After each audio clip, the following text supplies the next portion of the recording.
Many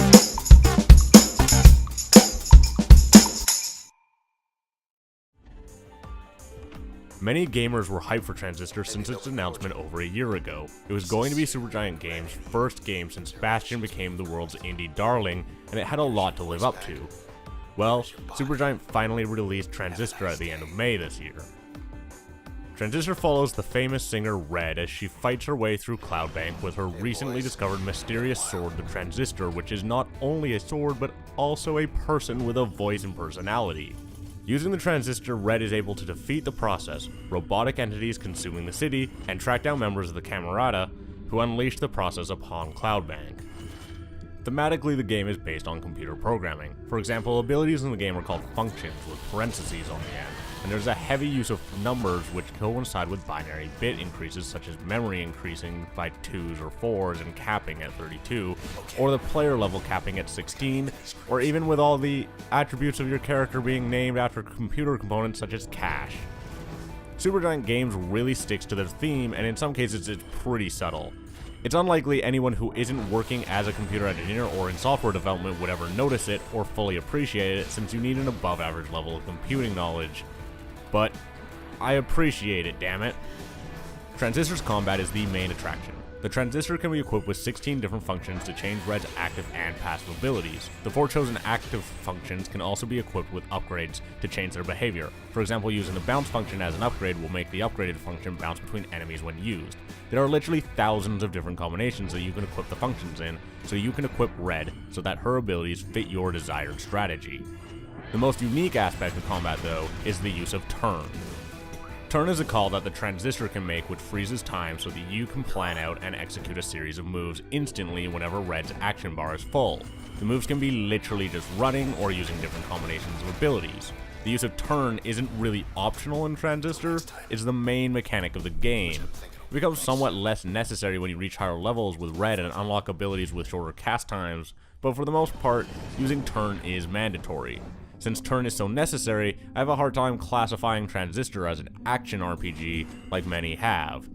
Transistor is more of a tactics game because of the turn mechanic, where Red can force the world to a standstill. It's cool as a mechanic, but even though the combinations of abilities is very large, it feels like the strategies are limited. Transistor sees the return of player-chosen limiters to increase the game's difficulty. The player can, just like in Bastion, select different limiters to alter the gameplay and gain an experience boost. Limiters include things such as enemies hitting harder or drop cells being shielded so that they need to be attacked before they can be picked up. Limiters, however, are not the only thing appearing in Transistor which were seen in Bastion. In fact, Transistor keeps a lot of the same things that made Bastion such a successful indie darling on PC. It has a very similar art style with its hand-painted environments and characters, its speechless protagonist, empty world populated only with mysterious enemies, and the voice of a single person. Supergiant Games pulled a lot of things from Bastion, and I don't think it benefited them here. After Bastion, Supergiant Games was typecasted as being a company which makes character-driven stories and games. I think that was an unfair assumption to jump to from a company with only a single release.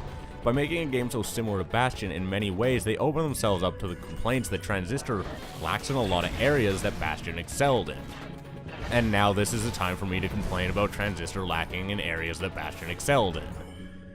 Transistor is a game that is mechanically driven. It's impossible to stay motivated to play this game if you don't enjoy its combat mechanics, because it falls short in so many of the places that Bastion really excelled. The characters Red, the Transistor, and the Camerata members are shallow and underdeveloped as characters, making it impossible to care for them. All except for Red have singular motivations that are never developed on or explained. The Camerata want to change the city to preserve it. The Transistor wants to keep the protagonist Red safe, because he loves her. The only real developments in the story is in explaining what and who the Transistor and processes are. There was very little narrative payout for me with the end seeming to be a cop-out. It was upsetting. Generally at the end of a game, or really any story, there is some payout, but it seems as though Transistor's ending exists just so the game ends rather than actually wrapping up some form of a narrative. It also doesn't do nearly as good as a job at building its world as Bastion did. The game takes place in this massive automated city of Cloudbank, and yet we maybe see a tenth of the city.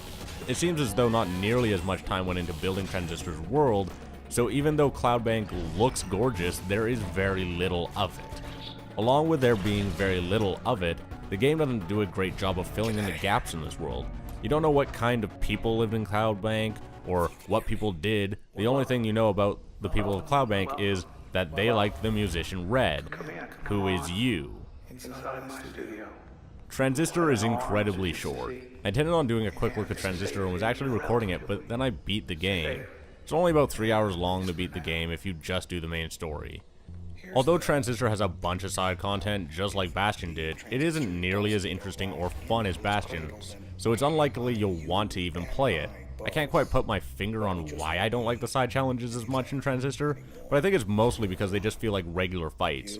They also don't unlock game-changing abilities or anything of the sort, they just unlock songs to play in the hideout. There isn't really a purpose to beating the challenges besides completion rating. If you're on a budget and this is the only game you'll be able to get for a while, I'd have to advise against picking up Transistor and instead getting something else that is longer and has more replayability. There's been quite a few great games that have come out in the last few months, and I just don't feel like Transistor is one of them. Transistor is a good game that I enjoyed purely because of its mechanics. However, I think it's fair to say that Transistor wasn't the game that people were hoping for as a follow-up to Bastion. It's a lot weaker than Bastion as far as story and character building goes. It's a shorter game by a lot, and based on your tastes, could be argued as mechanically weaker. Of the big titles that came out in May and June, I'd have to say that Transistor was one of the weakest titles, and if you're on a budget, you'd be better off picking up something else.